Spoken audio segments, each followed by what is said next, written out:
El otro gran grupo, el otro grupo importantísimo es el lupus, ¿no? El otro grupo de enfermedad importantísimo es el lupus. El estos pacientes, prevalentemente mujeres y jóvenes, ¿no? Entonces, mujeres y jóvenes, por lo general es una enfermedad que tiene múltiples, es una enfermedad sistémica donde los síntomas son, toda la semiología que se pueden imaginar, pero que tiene criterios claros. Fundamentalmente, acuérdense que el criterio no lo hace más importante, sino lo que pasa es que el criterio tiene mayor sensibilidad. O sea, dentro de toda la clínica, un criterio, por ejemplo, ustedes no van a ver un lupus que no haga fiebre, pero fiebre no puede ser un criterio porque la especificidad es muy baja. Ustedes no van a ver un lupus que no haga malestar general, pero es muy, digamos, clínicamente es muy inespecífico como para poder ponerlo como criterio, ¿no es cierto? Pero todos los pacientes con lupus hacen fiebre, hacen malestar general, ¿no? Hiporexia, baja de peso importante, pero son síntomas muy prevalentes, de alta sensibilidad, pero muy inespecíficos, de una especificidad muy baja. Por eso que los criterios diagnósticos fundamentalmente van hacia, los 11 criterios van generalmente a señalar a aquellos que tienen mayor especificidad. Entonces ahí es donde uno tiene los clásicos dermatológicos, ¿no? Los clásicos dermatológicos, alopecia, los clásicos, el lupus discoide, el rash malar, ¿no? Que siempre son importantes y siempre nos van a poner en todo cuadro que queremos sospechar de lupus. Y viene después los criterios por grupos, o sea, por ejemplo, neuro. Entonces nosotros podemos sospechar, ¿no? Podemos decir, este nos da un punto, ¿no? Este nos da un punto. Este, por ejemplo, individualmente cada uno es un punto, pero neuro nos da un solo punto. La asociación con psicosis, por ejemplo, ¿no? La asociación con psicosis. Que a veces hay pacientes en manos del psiquiatra que van haciendo síntomas y nos interconsultan y lo que tienen al final. Acuérdense que el lupus es una enfermedad que se diagnostica en el tiempo. O sea, los cuadros floridos que presentan con todo, rash malar, falla renal, fiebre, policerositis intensa, o sea, esos pacientes con todos los síntomas, la clínica del lupus clásico, generalmente mujeres jóvenes, ¿no? Generalmente entre 15 y 25 años, ese grupo es el menor. La gran mayoría de los pacientes lúpicos van sumando en el tiempo, ¿no? Entre 6 meses a 2 años van sumando sus criterios. Y muchas veces ya están diagnosticados previamente, como puede ser una psicosis, ¿no? O como puede ser una convulsión, ¿no? Una convulsión, incluso hasta una convulsión aislada o una epilepsia, ¿no? Una epilepsia tardía. Entonces, cualquiera de estos o nos puede dar el punto adicional en neuro. En renal, por ejemplo, ¿no? En renal puede ser tan sencillo como tener un sedimento telescopado, que no es tan sencillo en realidad, pero un sedimento telescopado, por ejemplo, que hoy en día se considera, antiguamente no se lo consideraba, un sedimento telescopado tiene proteinuria, tiene hematuria, pero adicionalmente a eso tiene cilindros hemáticos, leucocitarios, ¿no? Tiene cilindros de todo tipo, serios, y generalmente es lo que se llama un sedimento a campo completo, ¿no? Leucocitos, hematuria, cilindruria intensa. Entonces, ese paciente con sedimento llamado telescopado puede ser el criterio renal, o podría ser una simple proteinuria, ¿no?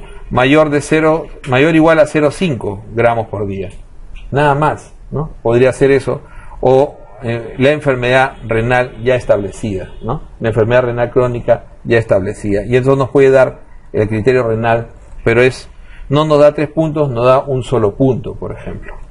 Entonces uno va viendo y dice, allá, uno dice, por ejemplo, la policerositis. Pero uno cuando habla de policerositis, antiguamente quería encontrar ambos, incluso se decía que eran ambos. Y el hecho de tener policerositis, en realidad hoy en día, más que policerositis, es serositis. Y podríamos encontrar solamente pericarditis, incluso la presencia de frote pericárdico se considera positivo hoy en día. Entonces le digo, lo que ha cambiado en lupus no es realmente los grupos de criterios, o sea, sino lo que ha cambiado es la sensibilidad del criterio. Entonces se ha ampliado la sensibilidad del criterio. Entonces yo antes buscábamos que el paciente tuviera efusión pleural, efusión pericárdica. No, hoy en día puede tener solamente pericarditis o incluso frote pericárdico, o puede tener una efusión pleural mínima, y eso darlo ya como criterio de serositis positivo. ¿Se dan cuenta? Claro que todo esto sumado en el contexto del paciente, ¿no es cierto? El hematológico también es muy interesante, ¿no? El hematológico puede solamente el paciente, por ejemplo, tener un CUMS positivo, solamente tener CUMS positivo, o tener la anemia hemolítica autoinmune completa, ¿no? ¿Qué significa eso? Anemia hemolítica autoinmune, CUMS positivo, esplenomegalia, reticulocitos positivos, ¿no? Que es la triada clásica, ¿no? Entonces, ¿no? Tienes reticulocitos positivos, CUMS positivo y esplenomegalia. Ese es el típico anemia hemolítica autoinmune, claro. Pero podría solamente tener CUMS positivo y ya ser positivo, o tener leucopenia, ¿no? O tener leucopenia, o tener incluso plaquetopenia. Entonces, cualquiera de esas posibilidades me da el hematológico positivo. Entonces, eso ha hecho que sea más, no sencillo, sino más sensible poder diagnosticar a los pacientes con lupus precozmente. Acuérdense que hemos aprendido en la medicina a lo largo de todo este tiempo que la precocidad del diagnóstico, ahí puede ser la diferencia entre que el paciente se complique y no se complique, ¿no? El darle un tratamiento precoz. Y eso lo demostró sepsis, ¿no? Respuesta inflamatoria sistémica, que fue una estrategia en el año 92, cuando se hizo el corte en el año 95, los americanos descubrieron que habían salvado 250.000 vidas más de lo que normalmente hubiesen salvado. Eso cambió todo, fue un hito en la historia de la medicina. Entonces lo que hoy en día se busca en todos los grupos de enfermedades, así como veíamos hace un momento en AR, es incrementar la sensibilidad del diagnóstico sin perder especificidad. Y de esa manera se va ajustando cada vez más el diagnóstico, ¿no? Y por eso, ¿cuál es el cardinal, el marcador cardinal? El ANA, que va solito.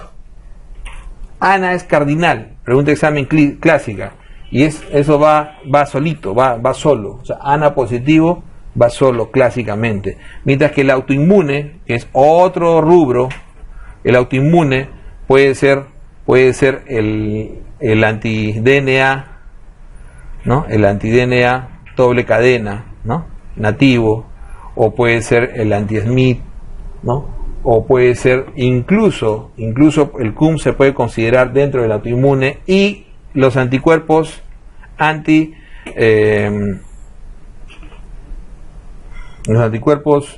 anticardiolipina. Solamente que sea positivo los anticardiolipina ya te hacen el autoinmune, el criterio que se llama hoy en día autoinmune, te lo hace positivo. Aprovechando la anticardiolipina, obviamente que la anticardiolipina, vamos en el contexto que me lo estoy utilizando para el diagnóstico, pero siempre pensando, si tengo anticardiolipina positivo, ¿qué le debo buscar adicionalmente? Si tiene anticoagulante lúpico positivo, ¿no es cierto? Y si tiene anticoagulante lúpico positivo, debo buscarle, ¿no? Debo buscarle la posibilidad de que tenga trombosis venosa profunda o trombosis arterial. O sea, trombosis en realidad, ¿no? O sea, no trombosis, puede ser trombosis venosa o puede ser trombosis arterial. Puede ser un ACV, puede ser un antecedente TIA, puede ser un paciente que haya hecho una trombosis venosa profunda y no haya sido bien estudiado. Y en ese contexto ya me está acercando al diagnóstico de ¿qué? De síndrome antifosfolipídico. Y en mujeres el antecedente de pérdidas tardías, ¿no? Entonces eso me hace el diagnóstico. Acuérdense que el SAF puede ser primario, ¿no? Primario, más frecuente en varones, o secundario, más frecuente en mujeres. ¿Asociado a secundario a qué? Asociado a LES, ¿no? SAF primario siempre recuerden, SAF, o sea, los criterios de SAF es sencillo, ¿no? Anticardiolipina, anticoagulante lúpico, buscar trombosis. Ok, tengo 2 de 3, tengo mi paciente trombótico y tiene anticardiolipina, no hay fallas, es un SAF aquí en cualquier sitio. Y si la mujer tiene solamente la anticardiolipina y tiene pérdidas tardías, ese es un SAF de todas maneras, ¿no? Entonces, esa pérdida se considera pérdida probablemente por trombosis placentaria. Entonces, definitivamente, ese grupo de pacientes, tú dices, SAF, ¿qué me interesa de SAF? Se asocia al lupus. ¿Qué más me interesa de SAF? Es la primera causa de trombosis primaria en varones, ¿no? Trombofilia primaria. Entonces, cuando tengo un paciente con trombofilia primaria, la primera causa de trombofilia secundaria hoy en día es cáncer, ¿no es cierto? Hoy en día es cáncer. Y la primaria, de trombofilias primarias, en varones es SAF primario, en mujeres es mutación de factor 5 Leiden. Entonces uno dice, en varones, SAF primario. Entonces al toque, tú te guías y dices, pide la anticardiolipina, que son 4 anticuerpos diferentes, pero tú puedes solamente pídele el anticoagulante lúpico, hazle eco, búscale eco, Doppler, arterial y venoso y busca trombo. Ojo que muchas veces encontramos el trombo sin clínica, así que siempre se debe hacer el estudio Doppler en estos pacientes. O sea, como ven, miren todo lo que se puede asociar. Como les decíamos, LES es una enfermedad bastante rica en clínica, es una enfermedad difícil de manejar a veces, o sencilla de manejar, como vamos a ver a continuación. Como decíamos, una enfermedad autoinmune crónica, de afectación multisistémica, distribución universal, muy prevalente en el Perú, ojo, muy prevalente en el Perú. Mujeres, no hay estadísticas lamentablemente poblacionales, ¿no? Y afecta más a mujeres en edad fértil del 90%, ¿no? En Estados Unidos, tanto los afroamericanos como algunas poblaciones, ¿no? Autóctonas han sido estudiados con prevalencias muy altas de LES. Nosotros no tenemos esos estudios importantes, ¿no?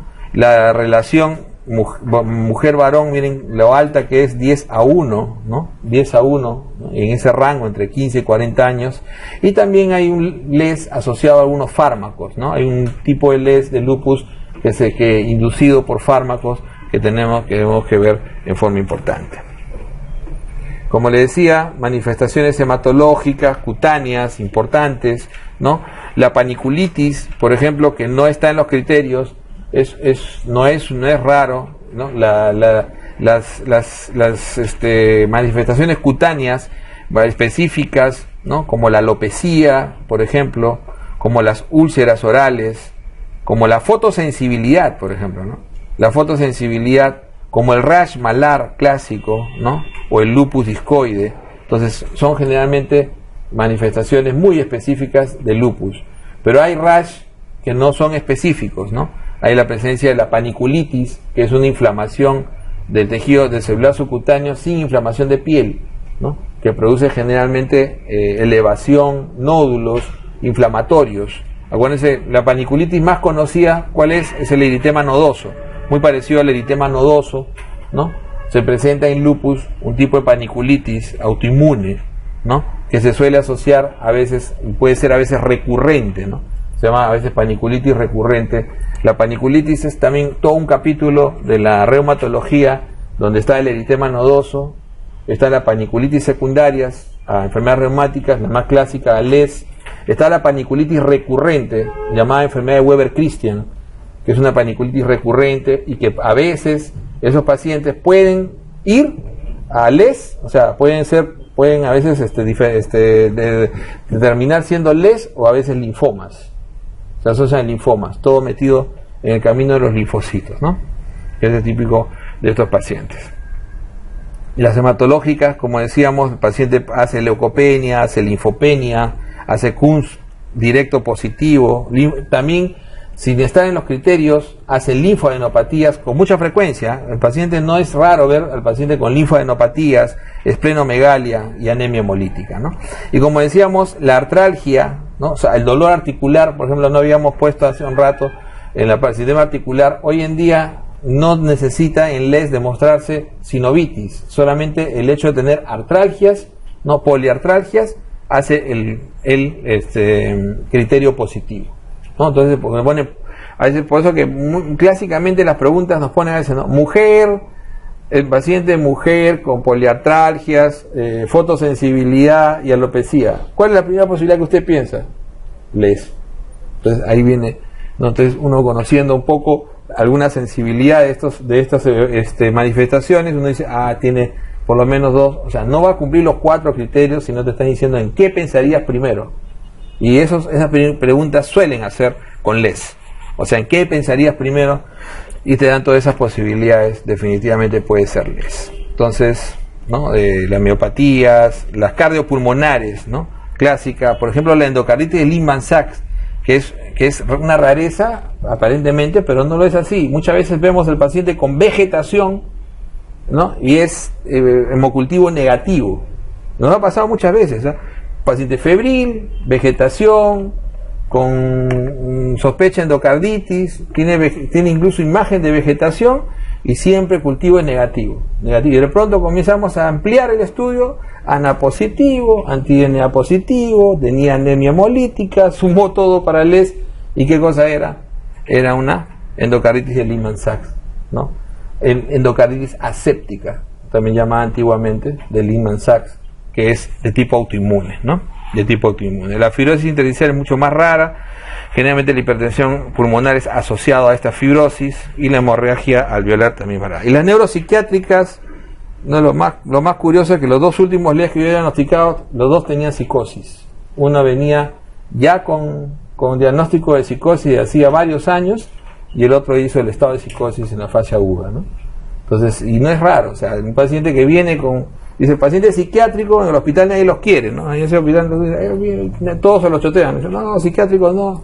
Entonces, llegó el psiquiátrico y venía por un rash, entre comillas, asociado a fármaco, que era medio raro, no era un rash cualquiera, era fotosensible, empezamos a sospechar, ¿no? Al final tenía elevación, en realidad era más una paniculitis que un rash, y tenía componente dérmico de fotosensibilidad.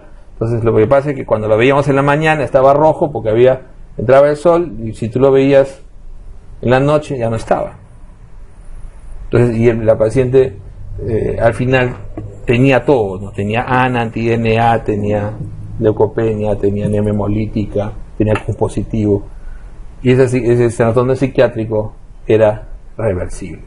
Bueno, el problema del trastorno psiquiátrico y la convulsión es que están asociados a vasculitis cerebral.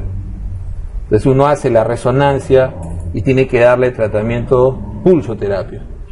Entonces los pacientes van a pulsoterapia. Por eso le digo que el LES es muy bonito porque el tratamiento es muy amplio, ¿no? Uno puede tratar solamente al paciente con, disculpe que lo diga así, cochina, hidroxicloroquina y punto, cuando tiene solamente componente articular, o con simplemente corticoide y pomada corticoidea, cuando tiene solamente, su compromiso importante es de tipo dérmico, como uno puede tratarlo al paciente hasta con plasmaferis asociado a inmunosupresores cuando uno quiere hacer rescate renal, ¿no? Entonces es muy amplio, como vamos a ver, vamos a darle después algunos criterios interesantes, pero como les decía, miren, ¿ve? El rash malar, la fotosensibilidad, el lupus discoide y las úlceras orales, solamente los 4 primeros son manifestaciones prácticamente de mucosas y dérmicas, ¿no? A lo rash malar, fotosensibilidad, lupus discoide y úlceras. La artritis, como le decía, hoy en día, incluso dolor articular ya es positivo. La serositis, como ya lo hemos desarrollado, la enfermedad hematológica de Lana y el trastorno inmunológico, que incluso hasta el CUMS está considerado, ¿no? Así el CUMS está considerado arriba también en el hematológico. El hecho de tener CUMS positivo nos da la positividad del inmunológico también. También nos da la posibilidad del inmunológico. Uno suma 4 acá y tiene los criterios diagnósticos completos, ¿no?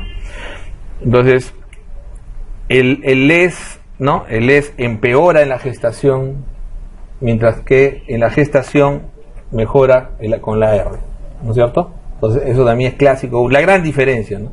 El LES empeora, nos hace desastres en la gestación. El paciente que debuta ¿no? La lúpica que sin control, que gesta, son cuadros dramáticos, ¿no?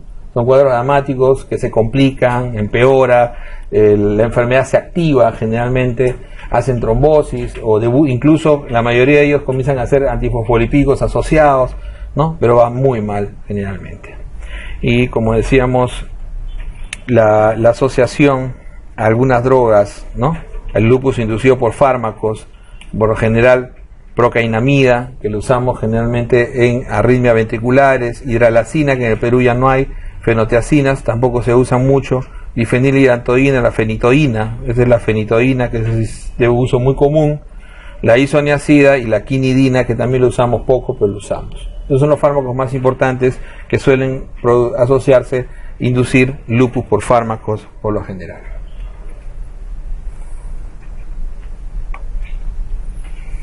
Pero como decíamos, el ANA es el clásico modelo, digamos, el marcador más importante, el marcador clásico de LES, ¿no? El marcador que ha sido siempre la puerta de inicio.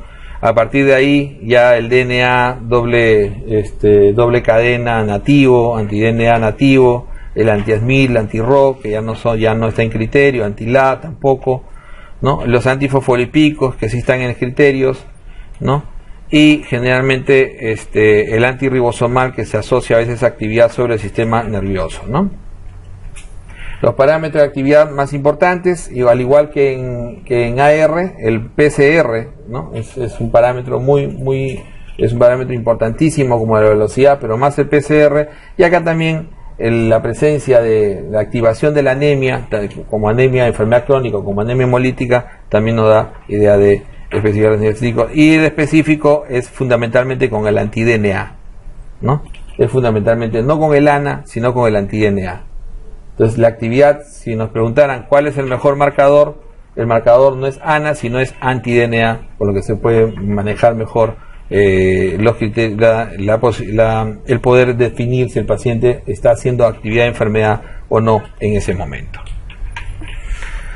Entonces generalmente el paciente, como decíamos, con lesiones, puede tener lesiones leves, solamente articular, fiebre, ¿no? Podría usar solamente AINES, pero generalmente estos pacientes con problema articular, por lo general usan hidroxicloroquina.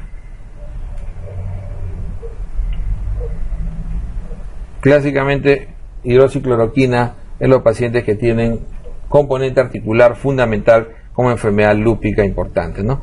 Generalmente las lesiones cutáneas, ¿no? Las cutáneas van fundamentalmente con corticoterapia, y también se puede usar hidroxicloroquina, y generalmente ya los pacientes más críticos van con inmunosupresores, ciclofosfamida, azatioprina o ciclosporina como tratamiento específico, ¿no? Entonces los pacientes pueden tener, por ejemplo, compromiso renal, como habíamos revisado, nefropatía lúpica, por ejemplo, que tiene 6 estadios importantes que tienen que ser definidos, y el paciente en cada estadio, el paciente con nefropatía lúpica, en cada estadio tiene un tratamiento diferente, por eso que requiere siempre biopsia, aún con azoemia. Es de las pocas enfermedades donde uno hace siempre biopsia, aun cuando el riñón ya esté con falla renal. Porque generalmente cuando uno tiene indicación de biopsia renal, uno lo correlaciona con la función. Y en funciones menores del 50% uno ya no suele hacer biopsia, porque generalmente va a encontrar el 50% de los glomérulos esclerosados. O sea, hay una correlación muy directa entre el número de glomérulos y la función, y el porcentaje de función. En LES eso no se aplica. En LES, la falla del glomérulo no es esclerosis, sino es por proceso inflamatorio autoinmune, entonces es recuperable. Entonces la nefrona puede no estar siendo totalmente funcionante, pero es importante la biopsia para poder determinar justamente el tipo de compromiso, porque puede ser desde membranosas hasta focal y cementaria, pasando por rápidamente progresiva. O sea, les puede hacer todos los cuadros, ¿no? Inicialmente puede ser una focal y cementaria sencilla, puede ser después una membranosa, puede ser una glomerulonefritis rápidamente progresiva, Entonces, por eso es que uno tiene que definir bien para poder ver qué tratamiento específico le va a dar a ese paciente en ese momento. Como le decía, de preferencia en el tratamiento autoinmune, el paciente generalmente los pacientes usamos ciclofosfamida, como se usó en la vasculitis, ciclofosfamida como el medicamento de mayor elección, y metilprednisolona como los pulsos que se suelen utilizar en los pacientes que tienen mayor compromiso, ¿no? Neurológico, renal, que son los compromisos más importantes, ¿no? Que los pacientes, y los compromisos miocárdicos más raros, pulmonares, van a necesitar siempre inmunosupresores importantes. ¿Okay? Renal, siempre acordarse que también se puede manejar muy bien, ¿no? Con micofenolato, que es un medicamento, un inmunosupresor que también proviene, igual que la flunamida en AR, es un inmunosupresor que proviene de los pacientes trasplantados. El micofenolato también proviene del mismo origen, o sea, son medicamentos diseñados para trasplante que se están utilizando en estos grupos de pacientes. El micofenolato va muy bien en pacientes renales para su mantenimiento, especialmente en aquellos que tienen compromiso intermedio, ¿no? Que es importante. Y como decíamos, el SAF, ¿no? El SAF, fundamentalmente trombosis, que puede ser arterial o venoso, ¿no? Pérdidas en el caso de las mujeres, y anticardiolipina, anticoagulante lúpico fundamentalmente. El tratamiento del SAF pasa fundamentalmente por la anticoagulación. Generalmente la aspirina es el tratamiento menos efectivo, y generalmente se utiliza cuando hay contraindicaciones de uso de warfarina, básicamente. El tratamiento pasa fundamentalmente por usar warfarina o heparina de bajo peso molecular, fundamentalmente en gestantes, ¿no? En gestantes, ¿ok? Inhibidores de trombina, todavía no hay estudios en SAF, o sea, todavía no hay estudios. Algunos inhibidores de trombina, que son más seguros probablemente, o más fáciles de usar, no tanto seguros, sino más fáciles de usar en pacientes en pacientes con trombosis, más fácil de usar que la warfarina, todavía no tiene estudios para SAF, ¿no? Entonces el tratamiento sigue siendo fundamentalmente warfarina en estos pacientes.